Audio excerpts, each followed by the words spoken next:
Oh, there we go.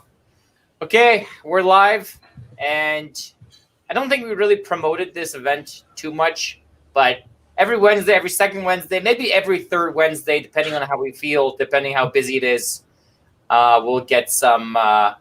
We got Tent Guy, we got the ghost of bartending photo booth because you can barely see him, and yeah, we're just hanging out, and hopefully people come and watch us hang out. Okay, so Tent Guy, what have you been up to? Because Lee and I mean, we were just together the other day. Right. And you saw a van that died. Yeah. I have to open up a new window with something. But how has life been? Not much business right now, hey? No, nothing. A few heaters here and there, a few chairs here and there. I did a Santa Claus pop-up tent. That's about it. Like I was saying to Les beforehand, like in previous winters, it's always been like, oh, you feel like you're going to get a break. But then every single day I was out doing dishes or plates or, whatever, every day. And now it's literally there's a break because I go 3-4 days without anything, maybe deliver something on Friday and pick something up on Monday. And that's it. So yeah. It's weird. Yeah, especially during Christmas time, right? Like normally, Lee, you're crazy busy with bartending events during December, correct? Yeah, like packed solid every year for the last all the years since 2012. Right. Do you have any events whatsoever this winter? I had one COVID wedding. I had one virtual bartending gig where I did 3 classes, and that's it. A few inquiries for summer weddings and nothing. That virtual bartending thing, I watched the video last night. That's cool. I like that idea. You transitioned into, or went into something that works for during all this. That was cool.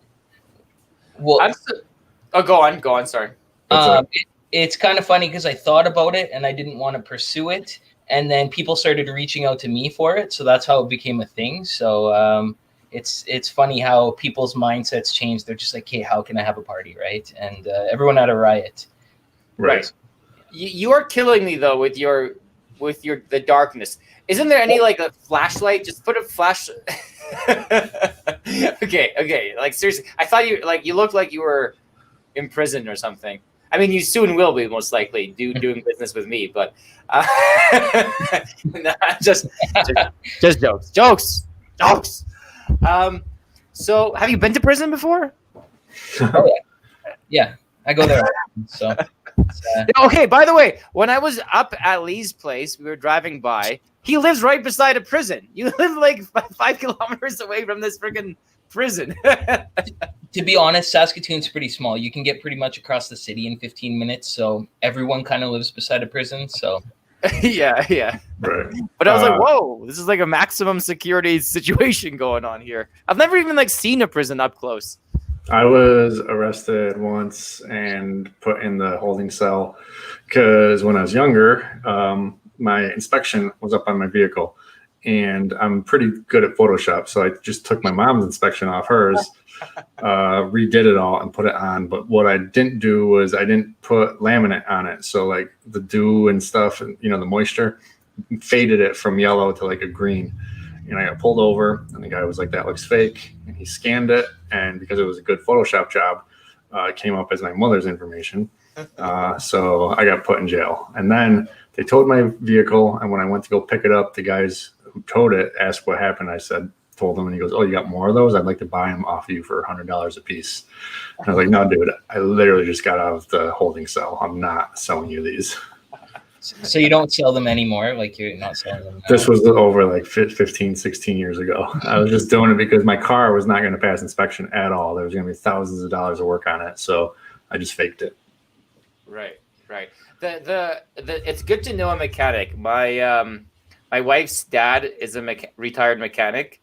So basically I just give him a form. He signs off on it and like, I'm good to go in terms of like, this is for non-commercial inspection. Right.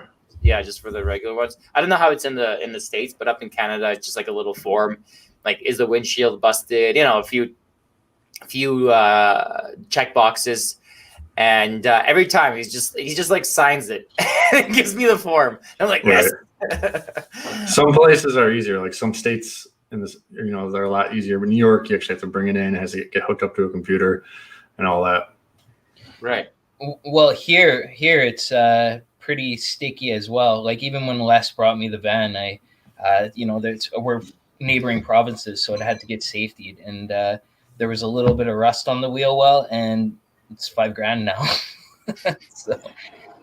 Basically, that van is gonna cost Lee so much money, and I feel so bad. I don't know. Basically, I feel bad. Like it was probably not worth the van, but whatever. It's a good story.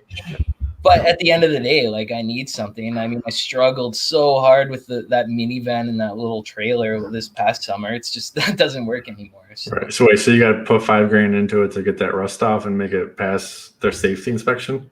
Yeah. Wow. Can't you just, because it was safetied in Alberta, like commercially safetied, and it's current. The safety was current on it. I know. 221, and like, why is it passing in Alberta but not in Saskatchewan? So that's kind of weird. Well, I think there's reasons why, but interprovincial. I wish I knew a little bit more about it. I probably would have went to someone who was a little more lenient on the safeties versus just like the first. We do things right shop around. Right. You got to go to the guy who's got a garage off of his house and is willing to pass you. Yeah, slip him an extra. So I want to like expand on that question. What I asked before, I said, do you have any events this winter or whatever? But what about December? Like, what about Christmas? Do you have anything, Lee, on Christmas in terms of events? Yeah, well, I switched to a fully automated system, so I see we're only in my area allowed to have like 5 people gather inside a house, and I'm still seeing orders pop up like 1 table and 5 chairs, and so there's orders. I took a deposit for $3 the other day. That was fantastic. So nice. And then they canceled. So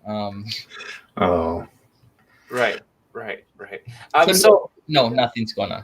Oh, so they canceled. So it was a $3 order, and then they canceled. Oh no, I've got like a bunch of these orders, and they keep coming in, but they're not amounting to much. Yeah. I have a 4-foot table that's renting for $17 over the Christmas season. So like, maybe line my pockets with a couple $100 max. The online bartending thing, it's surprising. How did you get that? Like, how did that happen? Like, did they reach out to you? Yes.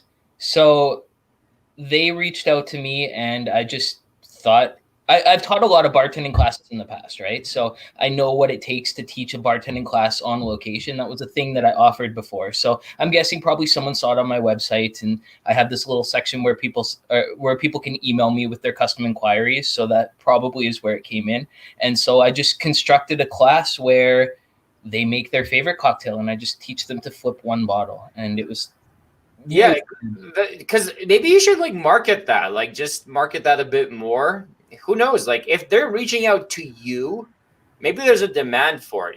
Maybe I don't know. Maybe not. Whatever. Do whatever you want, right? But I'm just thinking like they reached out to you, so that's pretty surprising. Like they just out of the blue, like you didn't market for that. So I wonder if you market for it, would you get much more work or like reach out to the people that are that type of client, like I don't know who would that be. I know you're tight with that. You're tight with the hypnotist, Corey. The brewery. Oh, the brewery, yeah. Maybe be like, hey, let's do a virtual thing. Is that not a good idea? I did reach out to them, and they kind of were like, we're not going to touch that. And then they sent me a Christmas gift. So they sent me a nice big bill. Yeah. Okay. So but that's the guy that I started this business with. Okay. Oh, yeah. I said we're doing a live stream, and he was showing the live stream in real time. Anyway, can we all see him? Sorry, Joe, show that live stream again. No, let's see Joe's face. Oh, okay. Oh. COVID. It's illegal. But aren't you guys wearing masks right now? Like, Right. I don't know. I'm at home. I'm at home too. Yeah. He's picking up his drill. I've had his drill for like a year. I'm at home. Oh, so there's a delay. There's a delay a bit. There's a bit of. He's picking up his drill. I've had his drill for like a year. All right, Okay, there's a bit of a delay. He's basically doing an infinity thing. Yeah. It'd be a death So- loop right there. Did I just distract the audience? There's no audience right now, actually. Oh, was I the only? No, pretty much. Is there not really? There'll be views later. I'm gonna take a tour. Okay, So take it for. No one's on right now with no comments, no nothing. No comments. Oh, I know it's man. like the deadest stream. There's a couple people, but it's pretty quiet. It's shockingly quiet because last few streams we had like almost max viewers, like almost 20 viewers, kind of in the maximum amount for both. We had Corny Cardi.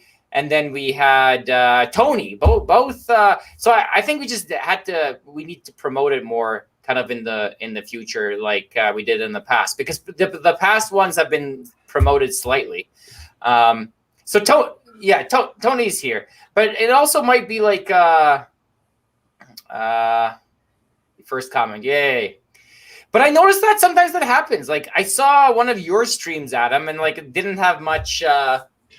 Well, it's kind of the same thing. The Justin from Party Rental Knowledge always like emails me or texts me like Sunday night and is like, "Yo, get the freaking thing up because you can put the live up as scheduled." Right. And I always forget, and I'm ending up doing it like 1 hour before.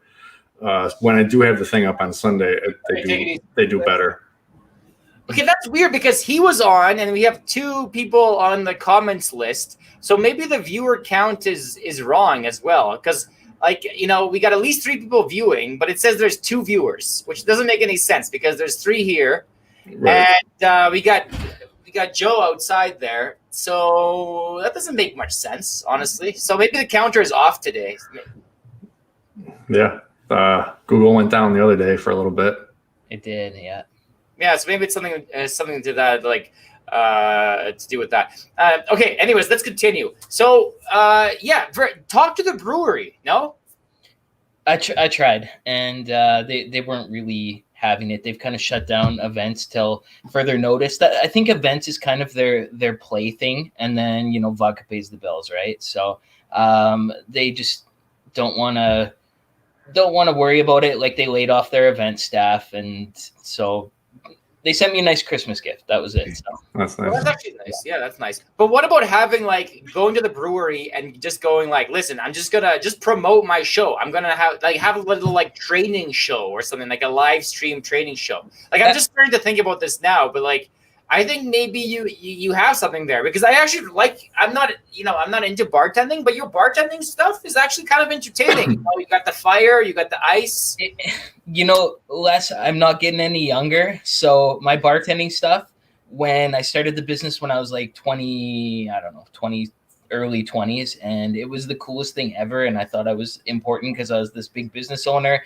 And, it was great that I picked the corporate angle because there was a lot of money to be made in that.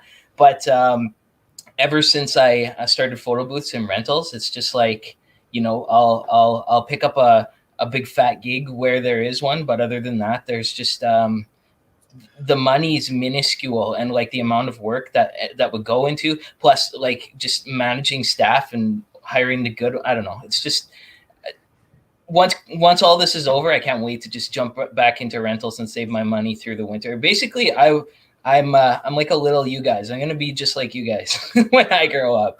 Because I was imagining, okay, and we'll talk about Adam in a second. We got a few more viewers now, thank God. So we were talking about you're watching The Mandalorian, right? Both of you, or Yeah. okay, yeah. all right, we got something in common. Because I know you're a Star Trek guy, tent guy, but you're not. I didn't know if you're a Star Wars guy. Star Wars is all right. I mean, a lot of it's cheesy. You kind of had to have been born when the prequels were coming out or the originals to really be into it, and I just wasn't at the time. But I think The Mandalorian is actually really good. Yeah, I think so. I think it's decent. The only thing is, I was watching with my daughter who's 9, and she's She's like, none of the white guys die. The stormtroopers, and I'm like, yeah, that's true. If you can notice that, then that's definitely. Or sorry, no, none of the white guys. She was saying the white guys, aka the stormtroopers, were dying too easily, and none of the. Yeah, they do. Well, they make fun of it in that one episode where they're trying to shoot something and they keep missing it, and they're just playing to the trope that they always miss whenever they shoot. Right.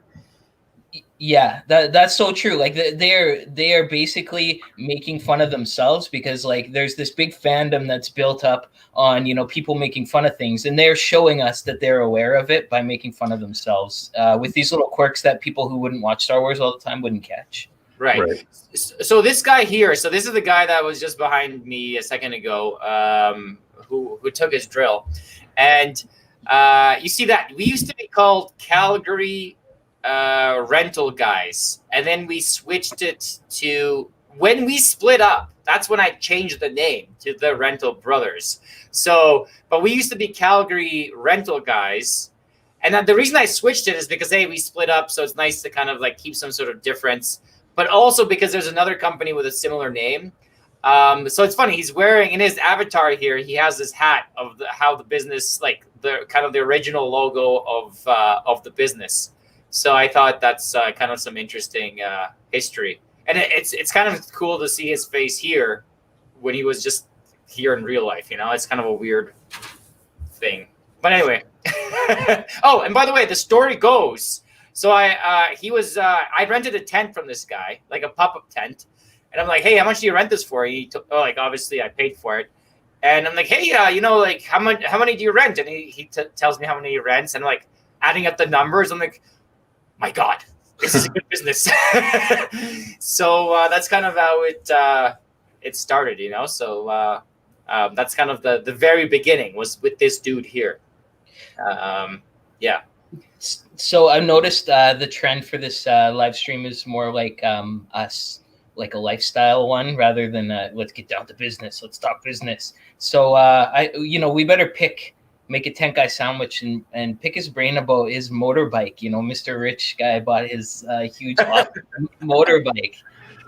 Well, number one, I got screwed. So I was in there delivering some stuff, and I asked the dealer, I was like, how much can you do cash without having it to get reported? Because if you pay over a certain amount, they have to fill out a form to the IRS. So he went and asked one of the higher ups, and they said $9,999 per day. So I'm like, all right, so I'll put $5,000 down today, and with tax, it came to like 11 something. And then I put the rest the next day, and it should have been good. But then I got the letter that said that they reported me they filled out the form and sent it to the IRS. So I got screwed. I was just trying to buy the thing cash, not, money that's in the bank. But so I don't know what's going to come up with that. I can't ride it yet. It's just in my warehouse. I bought a new seat for it, and that's about it. Oh God. It looks sweet. So that's bad. That's bad. I mean, I don't know how bad it is, but maybe it's another little jail trip for you. No, I don't think so.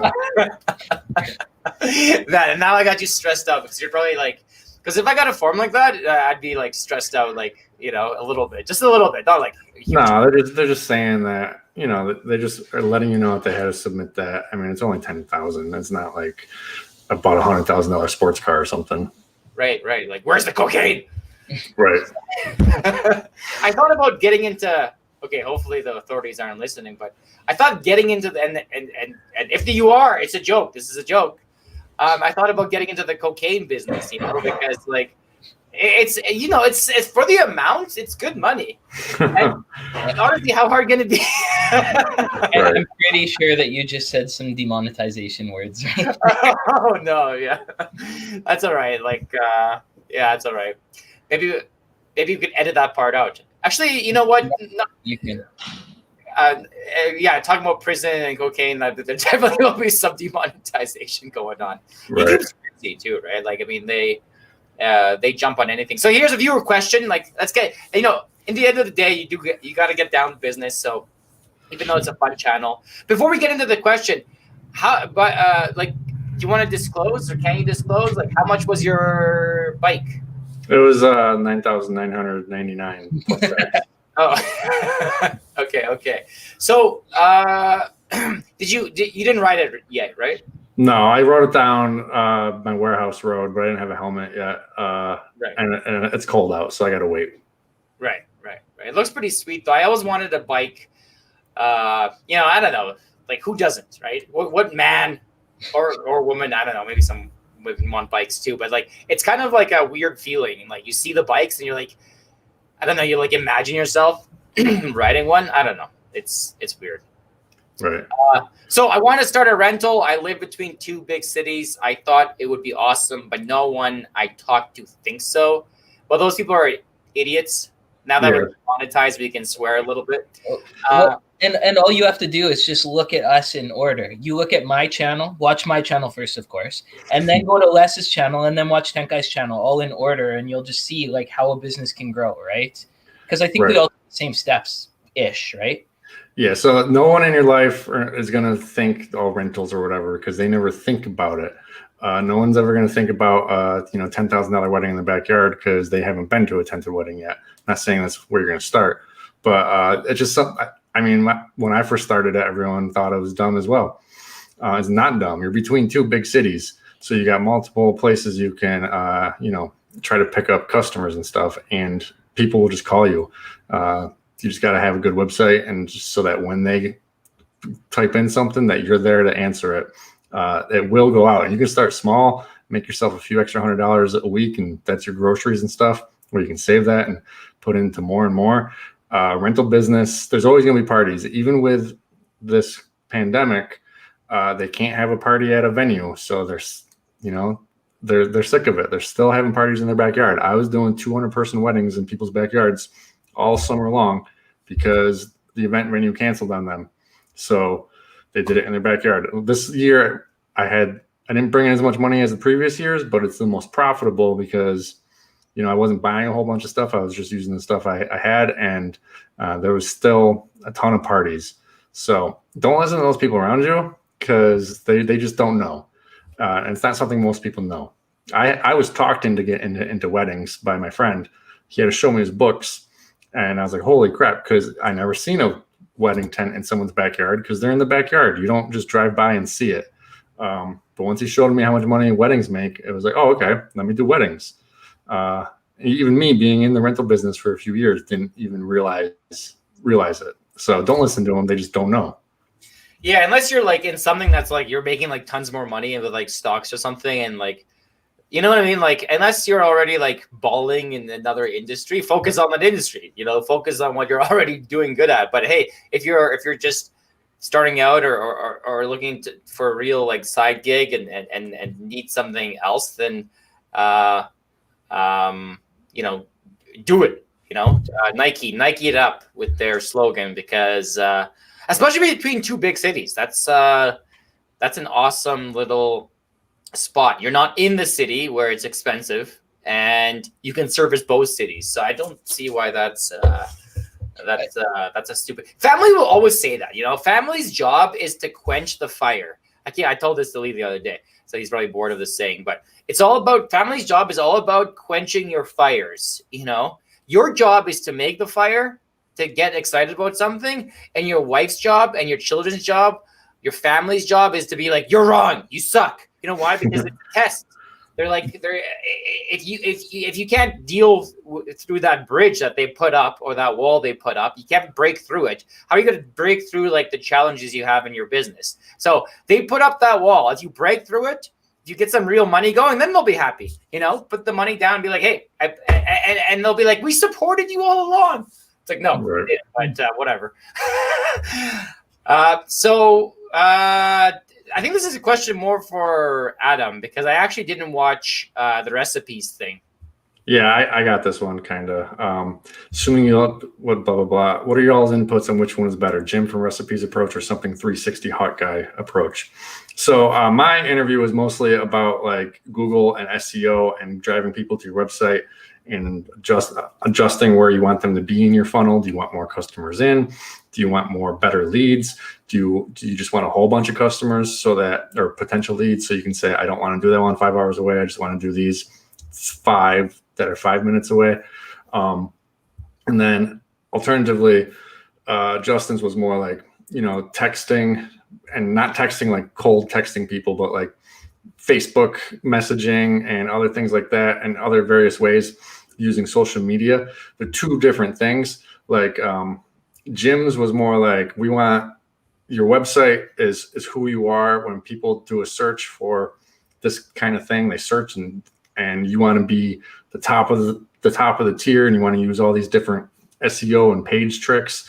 So if someone searches for a dance floor, you have a page labeled dance floor and you pop up, and when they call or search, you want to be the one that pops up, and you want to be there to answer them, because it's not like a restaurant where you're blasting stuff on social media and radio and maybe TV ads where you're trying to make people just know that you're there, trying to make your brand awareness.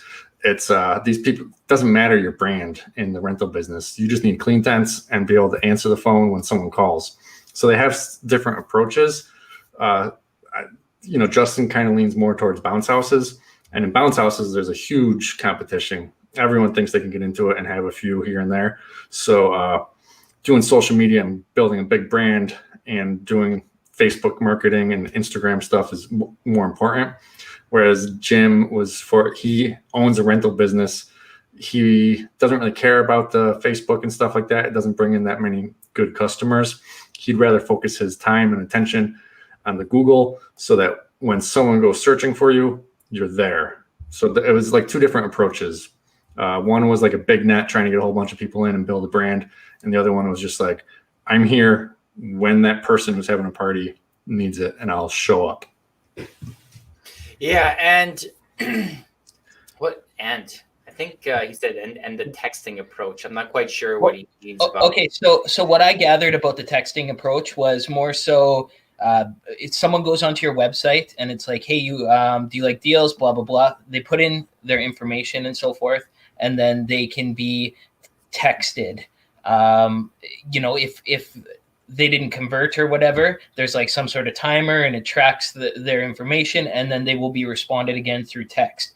And the reason why text is everyone looks at a text and no one supposedly no one looks at an email, or people look at an email less. So it's just like a numbers game for them. But there's a lot to it. And I think that lots of these programs already apply stuff like that. Like I know that when I was using Check Cherry photo booth software, like if someone was in the cart and then they like went away for a while, there'd be like a notification email that'd be sent like 45 minutes later, like, hey, just checking in on you, blah, blah, blah. And so I think that might be part of it as well. Yeah, I think there's also a difference in the various businesses where if you've got to do a lot of volume because your prices for the particular thing, like just maybe a bounce house and a few tables and chairs, that's like maybe $300, $400, $500. So you got to get a lot of customers in. So you got to do all these different things. Whereas if you're doing a $10,000 wedding, you just got to get 2 or 3 of those in a weekend, if that's how many big tents you own. So I don't have to, like me personally, I don't have to go on Facebook and I don't have to do all these texting things to get these people. I just got to focus on the Google SEO, so the person having that big wedding comes to me. And it's like if you just own 1,000 pop-ups and enough tables and chairs to go under them, and that's all you're doing, and the average ticket was somewhere around $400 or $500 or less, yeah, you need a lot of people from all over the place. But if your average ticket is $8,000 to $12,000, you just want those really good ones. You don't want these people from all over. Yeah, that's true. Like, if you're doing a good job or it's on season, then yeah, you're right, Adam. Like, you probably don't even have to market whatsoever, because you should be naturally getting business, especially in the on season. Like, if you're not naturally getting business, if people aren't seeking you out, then maybe you're doing something something wrong. You definitely want to be different enough and different in a good way. Like, clients are kind of like knocking on your door, especially in the on season. Like, off season, yeah, you market, you struggle a bit more. You're looking for new opportunities, but like, you better be getting lots of business in the on season, especially in the non-COVID on season. So hopefully, like, because that's the sad part right now. The sad part right now is like, I'm just prepping for a busy summer. I don't know if it's sad, but I hope the busy summer comes, because it's like right now I just went to, and I'm going to have a video about this. I was at a competitor's place here, and I was getting all the marquee tents washed with a tent washer. I'm like, you know what? Screw this. This year and going forward, tent washing only, because we can't just be doing it by hand like a bunch of, I don't know, ants. Like it just takes so long. It's like, what's the difference? And it's $132. That's Canadian. So let's say $100 per 20 by 20, or $200 for 20 by 40. Even slightly less if you convert it to US. So it's like, that's way better. It comes out perfectly clean. Instead of just washing it by hand. But the point is, I'm spending that money every day. I washed all my pop-up tent walls, all the ones that are like significantly dirty, because the problem with washing it is it doesn't make it as like, it makes it like consistently wrinkly, and it makes it slightly yellower, except for the marquees. But for the pop-ups, I washed them at like a laundry place. So I washed a few pop-up tent walls. I washed pop-up tents, tops. I washed all the marquees, and I'm spending all this money in anticipation for like that there's a future to this industry. So hopefully that this shit goes away. All we have to do is look at last summer. I mean, it's going to be that plus better. Like it's got to be. I mean, these people are just itching to have parties right now, and like we're just on the end of it. If we're not preparing for this, then we will fail. I mean, you guys are already prepared. It's going to be a good summer. Yeah, I've already got some weekends completely booked for weddings, and I still have tables and chairs left. So I'm sub-renting 40 by 100s from other people, because there's no reason for me to say no if I got everything that can go under it. So I'm not worried about next summer at all. I know I'm going to lose some of the graduations and the smaller parties, but I mean, the real money for me was always in the big weddings. So those are still happening. And everyone who put down a deposit this time knows that COVID is a thing, so they're not getting back their deposit. Whereas last time it was like, whoa, this came out of nowhere, so I gave everyone back their deposit. Right. So are you caught up with all the deposit returns? Like, did you? I think I have 3 left. I got to contact them. I contacted one lady, and she's like, "Oh no, we're rescheduling." They were originally going to cancel, and then they decided to reschedule. Yeah. So this is Justin. He's going to start yelling at everyone about SEO versus Facebook. Yeah, damn Justin. We love him. We love everybody. So yeah, we're up in Canada. They're not as popular. I think Lee is getting. Hey, did you end up buying that slide, Lee? Like the one you were talking about? No, the van you gave me ended up costing the money that I needed for the slides. So. Well, okay. You know what? I owe you for that van. Even though it seemed like a good plan at the time, like I feel like I owe you. We'll I don't know, soup that van up or something. No, I'm good. I mean, as much as it's an old POS van to anyone else, it's got good bones, and it's going to make me more real. Right. And this guy is a fan of the van situation as well. Which, by the way, what did you name the van? Gorthbalion with 2 L's. So, hilarious. Since you changed your name, Gorthbalion can live on, and I will restore it. It's we need like an Adam in there too. Like there'll be like Gorthbalion, and then if you get a new car, we'd call like Adam or something. Just so it's part of it,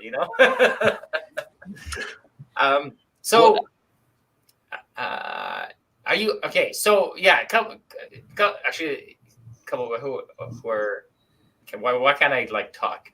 Carlos had a question, but now I can't. Adam. So, were you planning on redoing your website? No, I have to make it more mobile friendly, because I've known that for a while, and Jim pointed that out, that 70% of traffic online is mobile. So I do have to eventually make it mobile friendly. But sorry, Carlos, I'm fully capable of doing that on Squarespace, so I don't want to buy you 2 20 by 20s. It was a great offer, but yeah. Also, Jim, I may ask Jim to see what he can do, because I'm getting him so many leads. He wants to help me out, so it will be mobile friendly one day. I'm not in too much of a hurry, because we get a lot of stuff anyways from the way it is. But yeah, got to make it more mobile friendly. Yeah, I was surprised how fast it went from like desktop viewers to mobile viewers. And now it's like, I think I checked like 2 years ago and it was like 60-40, but now it's more like 70, 75, 25 in terms of like 75% of people are looking at the websites on their cell phones and the rest through their browsers on their laptops. So it really went, I think that's important. Again, you're not out to get really more work necessarily. So I don't think Adam cares too much. Again, if Adam cared, he'd be doing tents in the winter and stuff like that, right? Yeah, and driving all over the place 5 hours away. Yeah, like I heard you got to hammer your niche.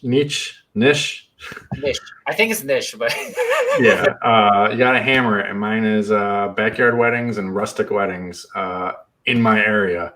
I don't want to drive 5 hours away to go do a wedding that I could have just waited for and done it 10 minutes away.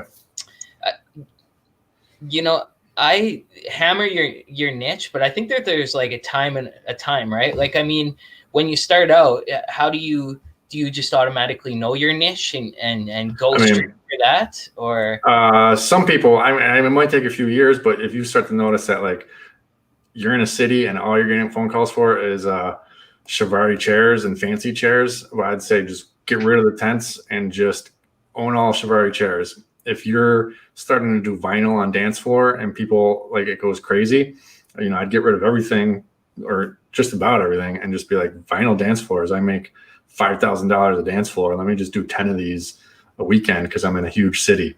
Like some of the things I didn't know until really this past year. I was like, just looking at it, I'm like, stage doesn't go out. Shivari chairs don't go out that much. And these were all very expensive things to get. And plus they take a lot of space and they're annoying. Let me look at what is going out and let me just get rid of these other things because I don't want to be catering to those one-offs who want to pay more money because there's just not enough of those people around me. If I was in a larger city, then yeah, I could have 10 trailers out back, 50-foot trailers with Shivari chairs in them because I know they're going to go out every weekend. But me being in a more rural area, I am next to 2 small cities, but they're small. But where I'm at, it's just like these things aren't my niche. Rustic weddings and backyard weddings is how I make all my money. So let's just focus on that. Yeah, focusing on something is the best if you can get enough work because it simplifies your life so much easier. That's why when I worked for the general contractor years ago, I noticed the guy was like completely all over the map. Like he, suddenly we're spraying, painting, and you need a sprayer. And because you're not focused, like you're always going to the store and buying a new freaking tool. Even if you have that tool, it might be broken, it might be misplaced. And there's just too much to like focus. You can't focus. There's so much stuff. And he's the type of guy that there's general contractors that like sub everything out, but he wasn't really at that level yet. So he was still pretty much doing everything himself and with me as the helper. But you definitely want to focus. And I think us three is a good spectrum because Lee, you're the least focused, hence your YouTube channel name. Right. I'm kind of mid-focused and Adam's the most focused. And in a way that kind of shows you what happens as you grow. Like as you grow, you want to focus. Look at McDonald's. It's billions and billions and trillions of dollars essentially. And all they do is sell a few burgers and fries. And that's all they do. They're like, why are they renting a sign when they can make their own signs? Because they're focused. And focus is so freaking important when you're trying to get to the next level. And in a way, like, fine. Right now it's fine because there's COVID and we're trying to take what we can get here and there. But I think once COVID goes away and we're kind of like, we really, really need to focus or at least partner up with people so that the side projects are kind of looked after like Adam does. Because the core business needs to be like ultra focused in order to succeed. Right. In the rental industry, it's very easy to get unfocused. Someone calls for this item and you're like, oh, well, let me get it. And then you spend $1,000 on it and it doesn't go out that much. Or you get, 5 people that want fancy chairs and you're like, all right, well, I mostly do this, but hey, let's get into this. There's an opportunity. And then you start to realize after you spent that money and hopefully you've at least made it back that like you don't want to do that anymore. Right. A few questions here. We'll answer them before moving on to the next topic if we ever. Yeah. Okay. So big tents. What size? So I think don't jump into 200 person weddings right away. I would say get a 30 by 60 one piece tent. You can do a 100 person wedding in there. It's one piece, so you don't have to waste a lot of time lacing it up. It's fairly easy to put up. So you can do 100 people. You can do 50 people with like round tables and more space and stuff. Once you get comfortable with a 30 by 60 and your name's out there that you got a clean tent and stuff like that, I would go right to a 40 by 80. Skip the 40 by 60 because that's only a little bit bigger than a 30 by 60. I'd go right up to a 40 by 80. Ideally, a 40 by 100, though. 40 by 100 can handle 200 people, which is a common number for a wedding. 200 people with banquet tables. With round tables, they take up more space, so you can do like 160, 170. But I would start with a 30 by 60 and then move up to at least a 40 by 80, but ideally a 40 by 100. And I would like to add one more thing. When you do have the 40 by 100, that 40 by 100 can be a 40 by 80, a 40 by 60, a 40 by 40. So, it's like you can't really do that with like a 20 by 40 frame tent. You can't make a 20 by 40 frame tent and a 20 by 20 because it's one top, but you can certainly do that with a 40 by 100. So, it becomes like a flexible kind of, exactly. thing. If you do have a 40 wide that's sectional, well, they all are sectional. If anyone ever wants a 40 by 40, just say no to it because it's leaving money on the table. Just say no. Try to push them into a 30 by 60. The 40 by 40 is just two end pieces together. Doesn't make that much money. You'd rather just say no to that person and wait for the person who's going to either rent the 40 by 60, 40 by 80, or 40 by 100. We always try to push people, be like, I need a 40 by 40. No, get a 30 by 60 because it's actually $200 cheaper and has more space because it's $200 cheaper because we don't have to lace it up and unlace it and all that stuff. Yeah, so Lee, you have the same. In a way, you have that same question. You're kind of wanting to get into bigger tents, and I think I was telling you, like, it was just a thought, but I said get the 30 wides because it's especially for Saskatchewan, which has less of a population than say my town, and you don't spend that huge amount of money for the 40 wides. Not one company in my province owns a 30 wide tent. It's so weird. There's just, I mean, maybe there's like a little one out of town somewhere, but I haven't seen it online. They all have websites that are pretty bad. So that was Adam's recommendation for me, was get a 30 by 60. And that's kind of where my focus is going to go as soon as I make a few dollars. And I think the 30 by 60, like, if no one has it, I think that's a good thing. Like, it's people, like, I get it. People sometimes don't have stuff because it's not popular. But literally, if no one has it, I guarantee you it's going to go out. Right. You can also do it with two people. Ideally, you want three. You can't do a 40 by anything with two people. I tried doing a 40 by 40 with two people, and the top is just too heavy. It sucked getting that center pole up. But a 30 by 60, I've done with two people countless times. A 40 wide, you can do with two people if you've got maybe a 10 ox and a bunch of, or not a 10 ox, maybe you have some sort of winch system. But that adds a lot of time and everything. So yeah, if it's just you and one guy decides not to show up and you only have one other guy, you can still do it at least. Party rental knowledge. We kind of spoke of this already, but maybe we'll do a quick answer to this. Justin was asking, like, do we text people? I don't text people, like, unless I kind of already know them and we're just. But in terms of marketing, yeah, I feel like it's kind of spammy. Like, it's still kind of spammy. Exactly.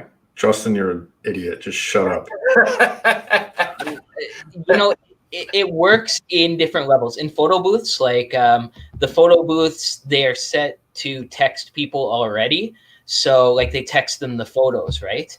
And then that is a perfect spot where you can put some branding in with the link that gets sent. And that's smart text. Right. He's just got to learn how to ask this question right. Because every time he talks to me about text sales, I'm thinking just cold texting people or using your phone number list to text people randomly, which they don't want. He more so means like using texting as a tool. You somehow have captured their number. They want to give it to you. and you use that to either send them a message real quick, or like Lee said, they already had a good experience with a photo booth. Say, hey, for your next event, check out this. You know, like it's not so much as a first line sales thing. It's more of a, you know, like after you have them, you're not being spammy and cold texting them. It's using it as another tool. So Justin, you just got to learn how to ask that question better. Because every time someone hears text sales, we just think, I'm not freaking texting someone just out of the blue. Right. Okay, so Marky and Bounce Castles for Hire in Langford. Listen, no, don't sub-rent them because you'll just lose money on them. Like, eventually get them. I would just focus on tents, and that makes sense. People would go to you for tents and then go to someone else for everything else. Because as soon as you're sub-renting chairs and tables, you guys sub-rent chairs, tables, decor, and all this other stuff, and it'll just get out of control. Maybe once in a while for little things, but it's a lot of work to sub-rent. So I would literally just focus on tents if you can't afford tables and tents yet, because it'll just make your life super simple. And people complain about the stuff under the tent more than they do the tents themselves. So just focus on the tents. That's what I would do. I disagree. I think that you should go and sub-rent so that you can have stuff on your website and plan to not sub-rent anything. I threw a bunch of stuff on my website, and this past summer, as the bookings came in, because I was confident in selling it, knowing I could sub-rent it, and as the bookings came in, I eventually just bought all the stuff, and I never had to sub-rent anything. Yeah, you talked about that one time. Les, you were like, just get the thing. Or was that you or was that me? I don't remember. No, it might have been both of us in a weird way. Put the thing on your site, take a whole bunch of deposits for it, and then buy it when the time is needed. If you didn't make enough money off the deposits yet, then sub-rent it.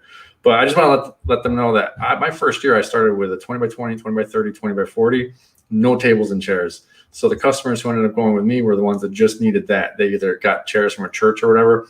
And then I took all my money from that year that I made. And then the next year I had tables and chairs.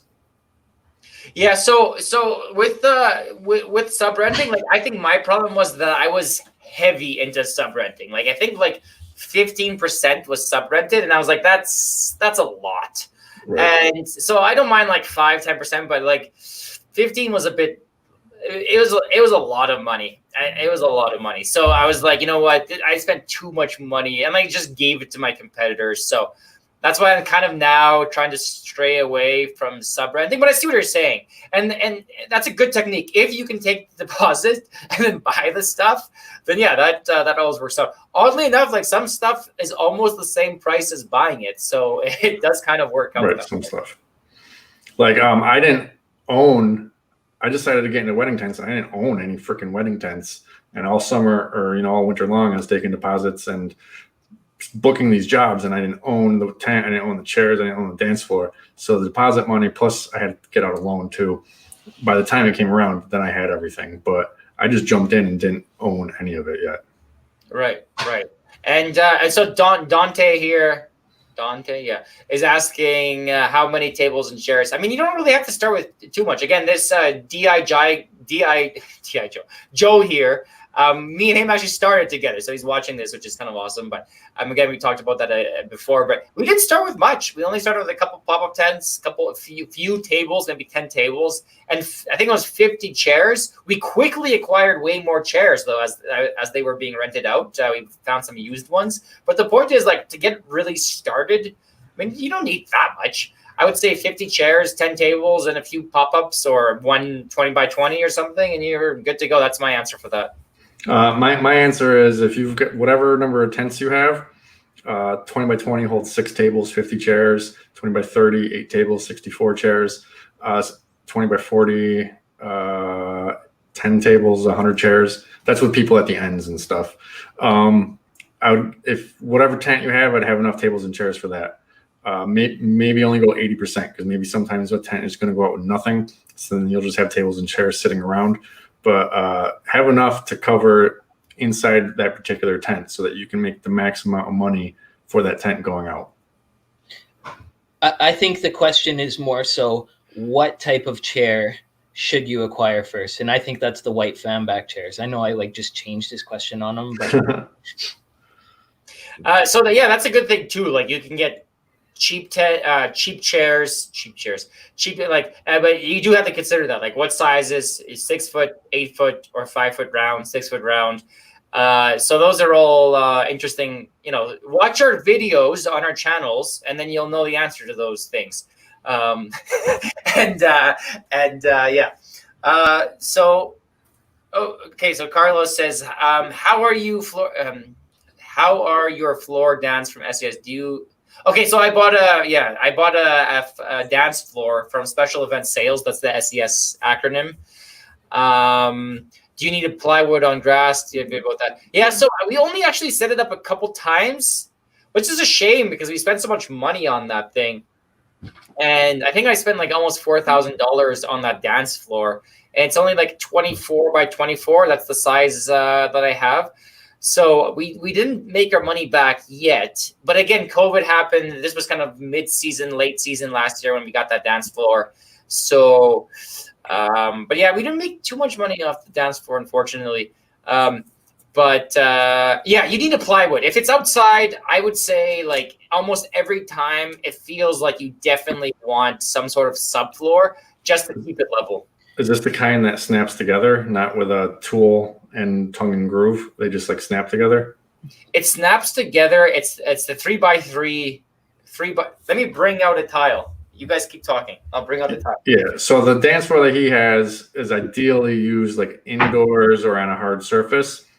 If you go on grass with it, it can unsnap real easy because it's just made to be put together fast and it snaps. Whereas the way more expensive floor has male and female edges. The male sticks out and the female is a groove. And then there's a tool that locks them all together. Those ones are the ones you can put on the ground without a subfloor. They don't fall apart. Wait, you're saying, is this one bad? You're not saying this one's bad, right? That one you need a subfloor. I'm just saying that one's ideal for inside. The ones that I bought, they're 4x4 panels with male and female grooves. You can't step on it and accidentally take it apart because it's in each other and then locked together. See, I didn't know that. When I bought the dance floor, I was like, oh, this place sells professional stuff. And I didn't know that, like, I might have bought, like, not the best type of dance floor because most of our stuff is outdoors. Yeah, a lot of people use that. It's just they end up usually getting those, like, gray flooring panels that lock together, too, to put them down, or the long way, putting down a plywood floor every time. Yeah, we've been doing the plywood floor, and it's definitely like a ordeal to set it up, you know? Right.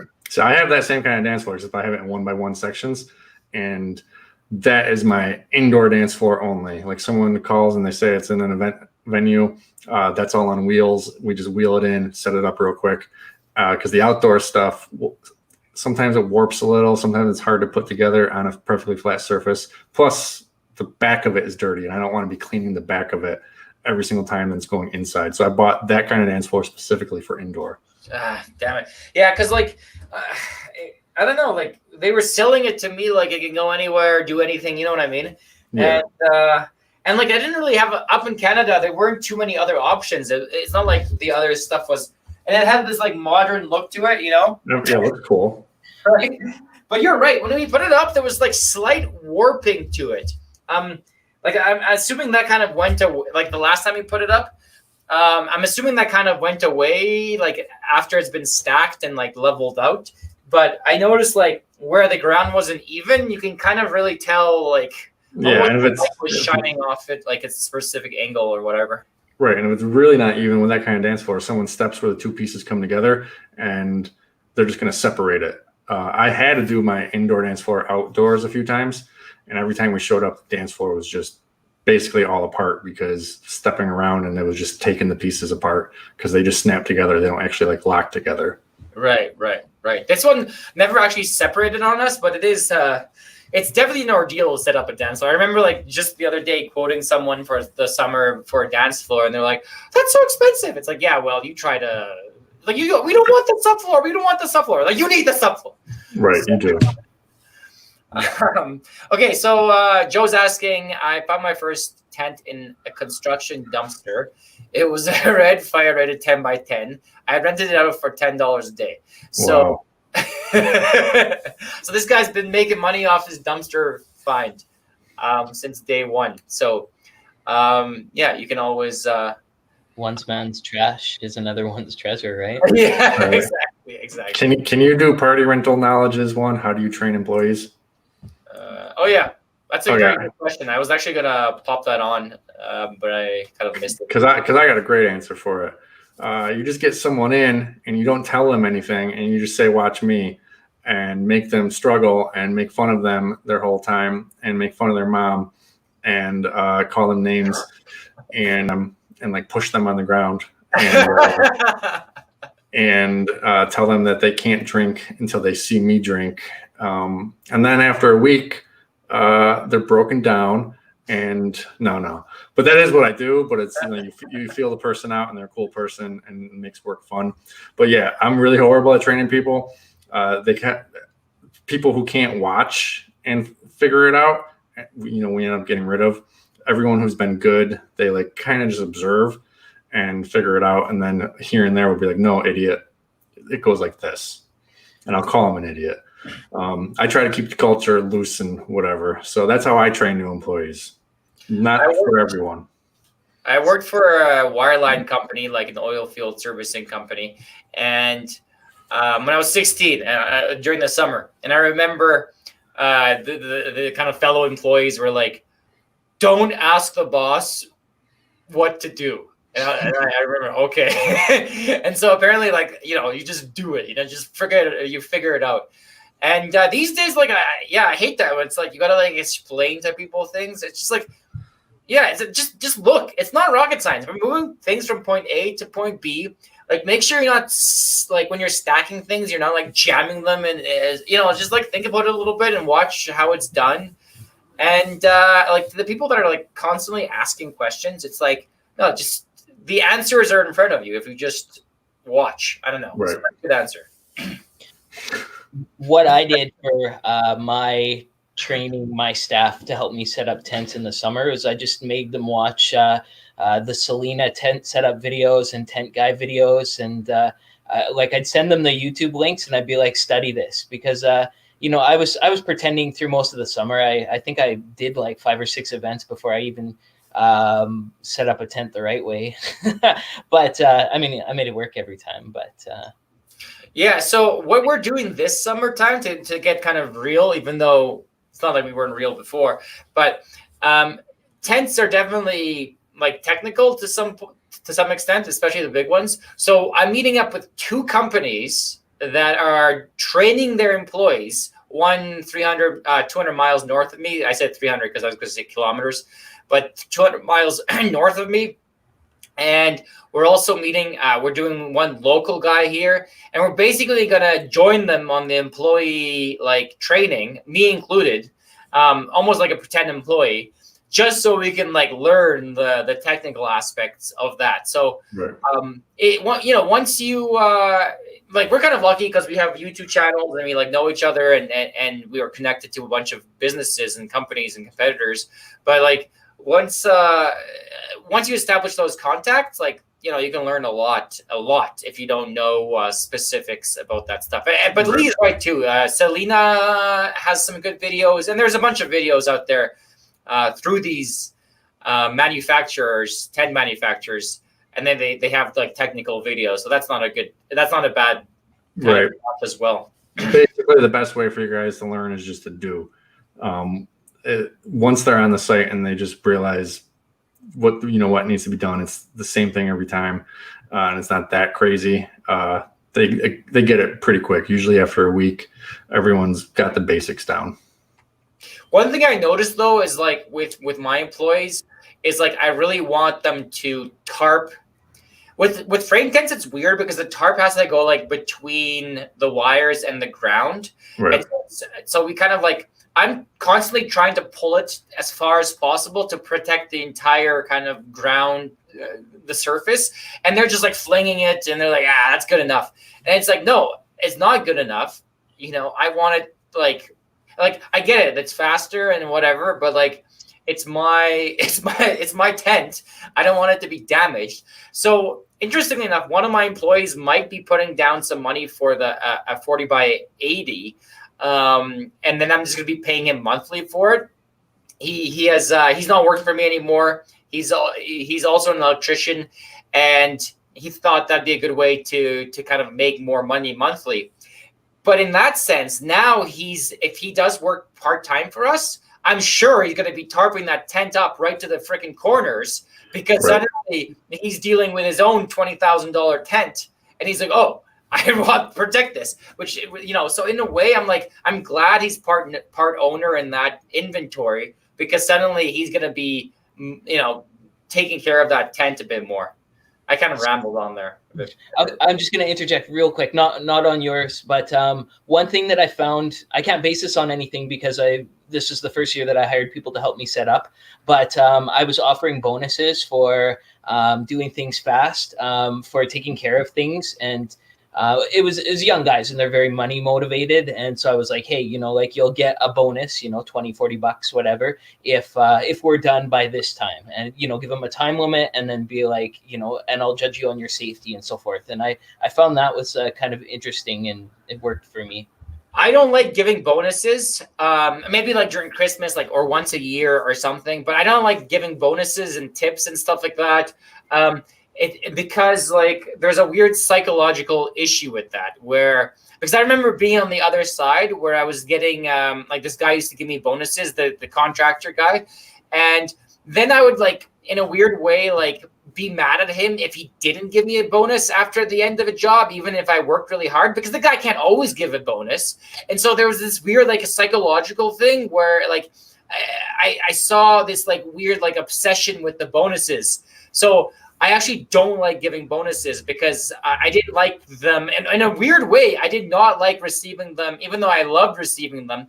But I think it was detrimental to my relationship. It's like North Korea giving its executives bigger and bigger gifts. Each year, they have to give bigger and bigger bribes, basically, in order to appease their generals and stuff.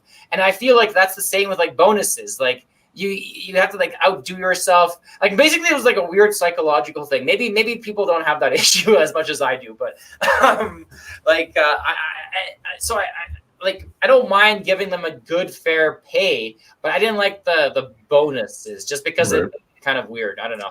Well, I feel everyone takes care of their stuff if they also know that they're the ones who are going to have to be cleaning it. So we use tarps every time. I'm the only one who can make a call on a tarp. If it's been a really, really, really dry week and we're just trying to get things done, we may take down a 20 wide without a tarp. But if they know that if it gets dirty, they're the ones who are also going to be cleaning it, everyone takes care of shit. Okay, 2 more questions and then we'll end it because I think it's been over an hour now. So are there any particular products that have been a success? I'm guessing it kind of means during COVID, maybe. I actually don't know the instant answer. The instant answer is not really kind of the main stuff. Tents were successful because people moved from indoor to outdoor. Yeah, tents. But right now during the off season, during highest COVID, not even those are really going out too much for me anyway. Right. My answer would be the same. It was if we're only talking about during COVID, it was tents. And for us, it was restroom trailers. We had both restroom trailers at this big facility for a few months because they needed to keep people separate from using bathrooms, not having to walk through the whole warehouse and stuff. So restroom trailers, they paid for themselves in the few months that we had them there. I kind of missed the question. Was it the one that's right in front of us here? Yeah. Okay. So one thing that I found to be not unexpected, but I was glad that I had it, was the pop-up tent window walls. So that pop-up tents could actually look like big fancy tents. And I was the only one in my area who had them. And people weren't renting the tents unless I had the walls. The walls were out every weekend. So okay. Yeah. How much were you renting those walls out? $15 for each tent section. Okay, that's not bad.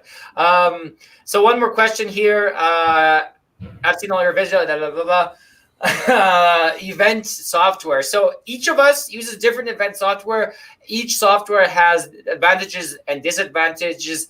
I love the software I use, which is Good Shovel Pro. Go in the description of this video. There's a link to that, and it's a free trial, so you can test that out. And I know you guys use other software. So Right. So I use Rentmaster, but also on my channel, I interviewed Good Shuffle Pro and someone else, but they're in my interview section. I use Rentmaster. Its main thing is I had to buy it once and that's it. Its downside is it doesn't have like automatic payments. Like I can't send them something to pay. So that's its biggest downside. But I only had to buy it once. I don't have to pay a subscription every month. I use Bookable, and Bookable is awesome for me because I don't have an office person, and literally it automates my bookings for me. So that's nice. But then I can also do like make bookings. So if someone calls and they want something custom or emails, I can do that. One of the downfalls of it is it's not very mobile friendly. I'm a mobile guy, but they are working on all of this. So they're like constantly upgrading, and they've promised a lot of things that I know they're going to pull through. So. Right. Yeah. Also, your event rental software, you have to think about where you're going to be in the future. Like Bookable, like Lee said, can automate everything. But if you're doing a $10,000 wedding, every wedding is going to be different. You don't want people just being like, "Oh, I'm going to get a 40 by 40." And you don't want it like automated so much. So in your rental programs that connect to your website, like you can turn those kind of things off or have those on for certain items. Once you get into like really big events, you actually want to talk to the people and understand what their event is. So when you are out there looking for software, keep that in mind that you may be huge one day and it kind of sucks switching over. And do you want it to be all automated? Or if you're doing huge events, you definitely don't want to be all automated because a lot of customers are going to get mad at you because they booked a 40 by 40 for 200 people, not knowing because they don't know. Yeah, it's almost perfect to do like Lee, I was thinking for the Bookable thing, like do like the shopping cart system like you have for the smalls, but for the really big tents, maybe you want to put like contact us and then send an invoice. Well, and that's kind of what I'm leaning towards, right? Like I just got it at the end of this season, so I haven't really seen the maximum potential. I've had lots of small bookings come in, but when I'm going to be urging people to call, and then we'll schedule a time for everything where we can sit down and talk tents, or else I can send them their custom quotes. And I've got one on my website for custom drawings where I can make them CADs and stuff like that. Right. So.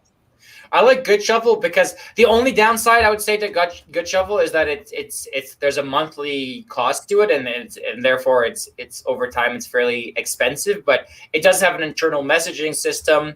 It has automated payments, and it makes you sign, and it's an easy signing process. So the client sees the quote, signs it, it becomes an invoice, and then automatically it's prompted to pay for it. So I really like that kind of process.